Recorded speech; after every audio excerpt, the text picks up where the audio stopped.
Hello, my name is Sofia Flores. I am going to be presenting my informative speech on training dogs. So, Bark to Basics, a beginner's guide to effective dog training. I myself work for a dog trainer and I have seen many ways that dogs are being trained, whether that dog be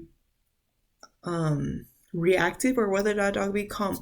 I have seen many different types of dog types. Wait, yes. So I have always seen dogs and I always see dogs down the street, and I really want to introduce the idea of how to train a dog so that someone who may be watching this can do it themselves. So gathering supplies, what will you need for this? Okay, so first you're gonna need your dog. Of course you're gonna need your dog. So you're gonna wanna get your dog, puppy, grown up, doesn't really matter. You're gonna need treats. Treats are a very good positive reinforcement of carrying out that command that you want them to carry out. Collar and leash, they're very optional. You may want to collar and leash if you're, let's say you're not at your house. Let's say that you're on the sidewalk or at a park. You may want to collar or leash in order to ensure that your dog doesn't go running off anywhere while you're trying to command them to sit, basically. Lastly, what you'll need is patience. This is a big one as your dog is barely learning. Say your dog knows other tricks or this is their first trick. You're going to need patience with them because they're just going based off what you're telling them to. And if you're coming at them with a negative standing, like beating them down, like, what are you doing? Like, no, you need patience with the dog basically. And you reap what you sow. So basically, that dog is going to want a patient teacher instead of an aggressive teacher. Okay, teaching your dogs a step on how to sit down. So I have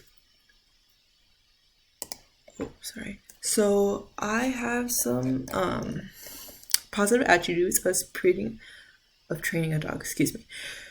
So before we get to training a dog, I just wanted to point out that in many journals that way too far. So there is many positive attributes about training a dog. What may those be? So let's go into this journal, basically saying that there's reduction in stress-related hormones and there's improvement in immune functions and in behavioral health.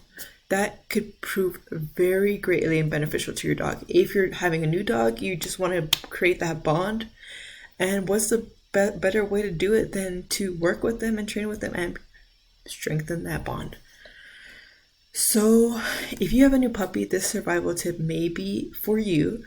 Puppies tend to be food motivated. So puppies will always just go for that treat. If your dog isn't that food motivated, then there's other ways to do it. But in this article, it says, this book, it states that if you're going to teach your puppy how to if you're going to teach your puppy a new action, you're going to want a lovely, tasty treat ready for the reward to reward him when he gets something right. This goes for many dogs. It's not just puppies. And trust me when I say that a piece of ham or a piece of cheese could help a long way in training a dog. Back on that puppy business, if you have a puppy, you do want to get on that eye level with that puppy because puppies' attention spans are very slim and you just want to be on that eye level with them. So if you sit on the ground with them, could prove beneficial. Classic conditioning. So classic conditioning is basically all that training is about. It's basically giving your dog a stimulus, a neutral stimulus that could be a verbal praise or a clicker or anything that proves that if you do that stimulus, that means that that dog is doing something right. So it could be a stimulus that proves positive reinforcement, and that's what we want. So now teaching your dog how to sit down, basically. Oh, excuse me, too fast. Steps. So my lovely sister here, my twin sister, and my older dog, teaching that older dogs can learn new tricks. So basically, the steps. So on the top left, my sister is introducing herself to the dog. You see that eye contact right there. The next one, Tori, or my sister, is doing a command. So she's raising her hand up, and that command is for the dog to sit down. You can see him sitting down on that top right. Bottom left, you can see my sister giving the dog a treat. That is your positive reinforcement. That is what your dog is going to be waiting for every time you're doing that command.